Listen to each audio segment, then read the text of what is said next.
हिमालय की तलहटी में बसे एक प्राचीन गुरुकुल में जब पुराने गुरु निर्वासन में चले गए तो एक नए गुरु का आगमन हुआ। उनका नाम था महात्मा वाचस्पति। गुरुकुल एक अत्यंत सुंदर और प्राकृतिक सौंदर्य से परिपूर्ण स्थान था, लेकिन जैसे ही वाचस्पति ने कार्यभार संभाला, कुछ ही दिनों में उन्हें एक गंभीर समस्या का एहसास हुआ। यहाँ के कई छात्र मानसिक रूप से कमजोर होते जा रहे थे। शांत वातावरण के बावजूद शिष्यों के चेहरों पर एक अजीब सी थकान, बेचैनी और निराशा दिखाई देती थी। वे शारीरिक रूप से स्वस्थ दिखते थे, लेकिन अंदर से मानसिक रूप से खोखले हो रहे थे। उनमें उत्साह की कमी थी। वे ध्यान में बैठते तो थे, पर उनका मन भटकता रहता था। कुछ अक्सर गुस्सा या उदास रहते थे। महात्मा वाचस्पति ने धीरे धीरे महसूस किया कि कुछ शिष्य हर समय थके रहते हैं। वे देर रात तक आपस में व्यर्थ की चर्चाएं करते और सुबह देर से उठते थे। कुछ बेवजह दूसरों से अपनी तुलना करके स्वयं को पिछड़ा मानकर दुखी रहते। कुछ दिन में कई बार भोजन मांगते। उनका ध्यान बार बार स्वाद की ओर भटकता था। कुछ लोग पढ़ाई में ध्यान नहीं लगाते और दूसरों की आलोचना करके खुद को बेहतर साबित करने की कोशिश करते। कुछ में एकाग्रता की कमी थी और कुछ शिष्य हर काम में आलसी दिखते थे। यह सब देखकर महात्मा वाचस्पति समझ गए कि यह शरीर की नहीं, मन की बीमारी है।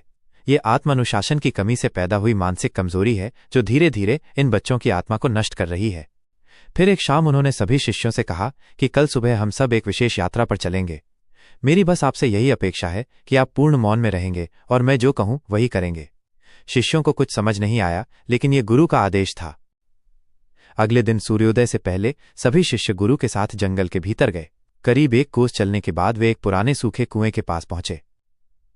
गुरु ने सबको कुएं में झांककर सबसे पहले जो दिखाई दे उसे लिखने के लिए कहा। शिष्य एक एक करके कुएं में गए। किसी को अंधेरा दिखा, किसी को अपनी परछाई, किसी को डर महसूस हुआ तो किसी को खालीपन। गुरु ने सबकी पर्चियां इकट्ठी कर लीं और मुस्कुराते हुए कहा, जिसने अंधेरा देखा उसके मन में इन दिनों नकारात्मक विचार भरे हुए हैं। जिसने खुद को देखा वो आत्मनिरीक्षण की ओर बढ़ रहा है, और जिसने खालीपन देखा उसकी आत्मशक्ति अंदर से खो रही है। शिष्य चकित रह गए। आज तक किसी ने उन्हें इतनी गहराई से नहीं देखा था।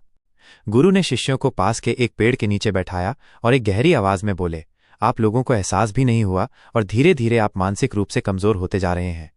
मैं पिछले कई दिनों से देख रहा हूं कि आप लोगों में कुछ ऐसी आदतें जड़ जमा चुकी हैं जो आपको मानसिक रूप से कमजोर और बीमार बना रही हैं।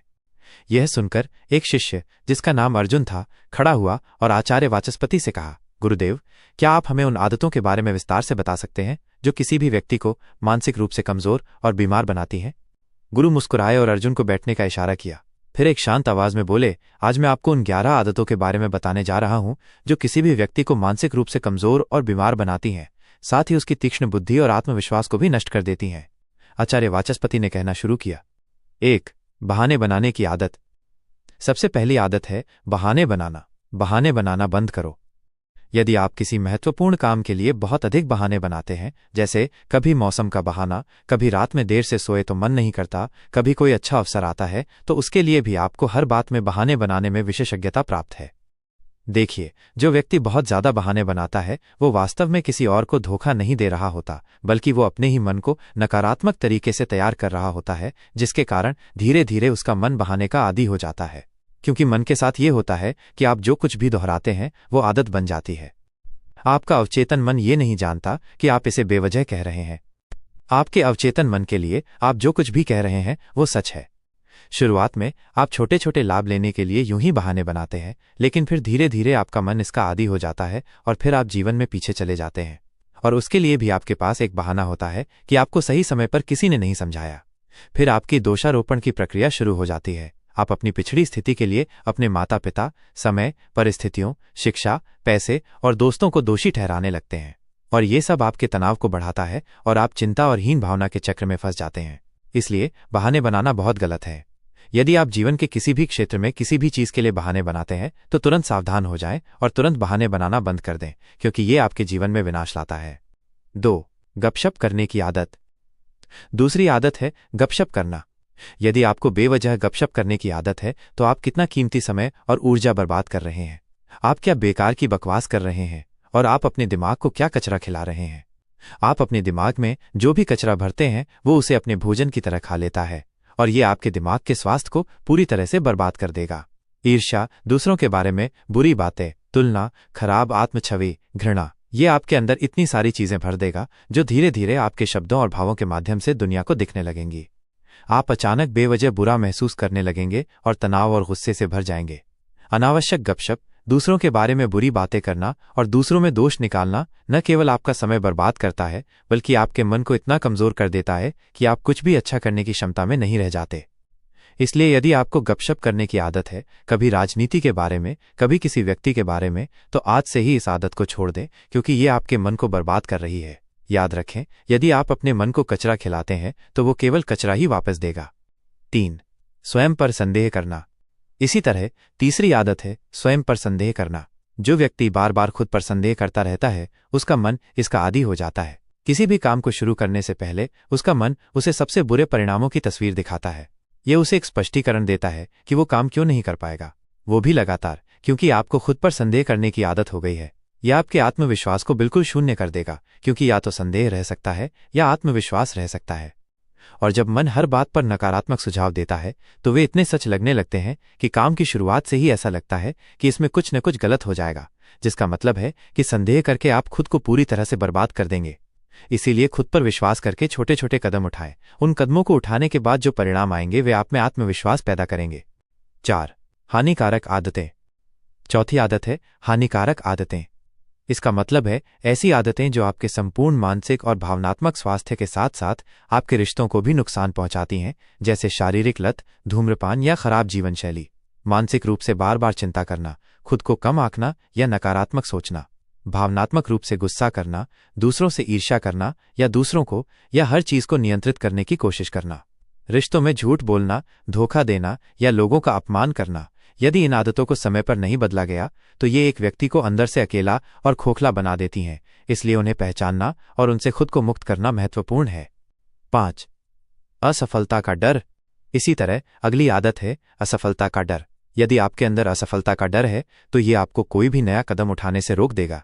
ये आपके सामने कई रूपों में आएगा और आप वहीं रुक जाएंगे। लेकिन सोचिए, वो किस तरह का इंसान है जिसने कभी असफलता का सामना नहीं किया।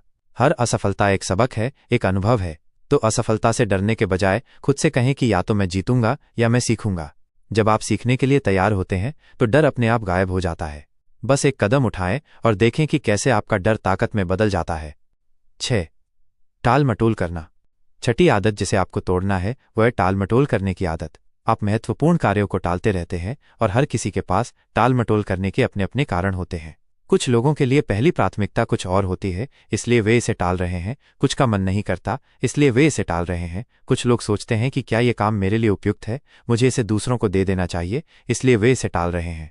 हर किसी के पास टाल मटोल करने के अपने अपने बहाने हो सकते हैं, लेकिन टाल मटोल करके आप अपने ऊपर एक बोझ डालते हैं, क्योंकि आप जानते हैं कि आपको वो काम करना है।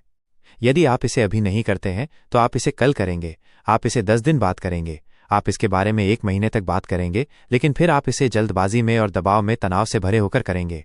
आपने बहुत से लोगों को देखा होगा जो पहले काम को टालते रहते हैं और फिर एक रात पहले वे बैठते हैं और अपने दिमाग पर अधिक दबाव डालते हैं, उसे दौड़ाते हैं। आप क्या कर रहे हैं?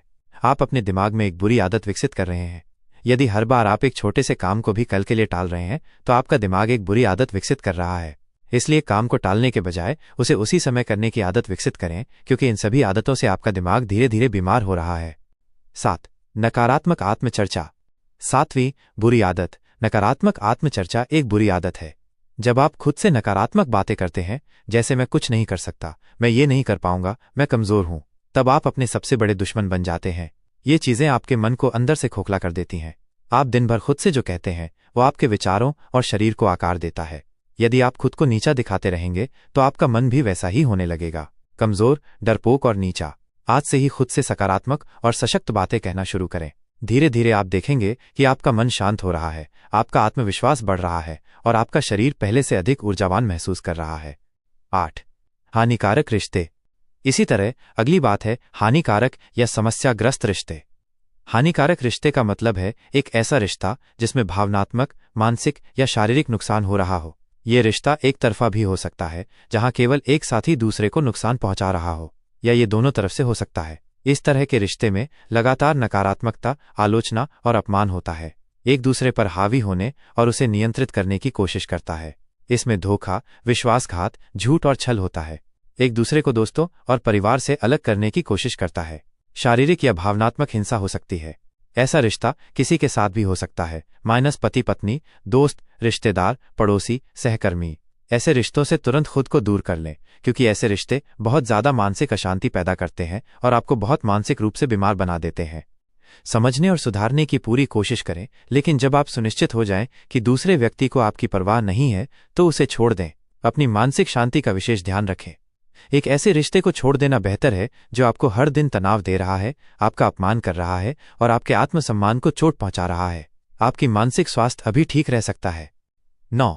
सबको खुश करने की कोशिश करना। 9वीं आदत है सबको खुश करने की कोशिश करना। सबको खुश करना न तो संभव है और न ही आवश्यक। आप कितना भी अच्छा क्यों न करें, हर कोई संतुष्ट नहीं होगा। बार बार खुद को दूसरों के अनुसार बदलना न तो आपको सम्मान दिलाता है और न ही शांति, बल्कि लोग आपका सम्मान करना बंद कर देते हैं। इसीलिए सबसे पहले खुद को खुश करें दोस्त। जब आप अंदर से शांत और खुश होंगे तो वही ऊर्जा दूसरों तक पहुंचेगी और लोग अपने आप आपकी ओर आकर्षित होंगे। 10. आरामदेह क्षेत्र में फंसे रहना। 10वीं आदत है अपने आरामदेह क्षेत्र में फंसे रहना।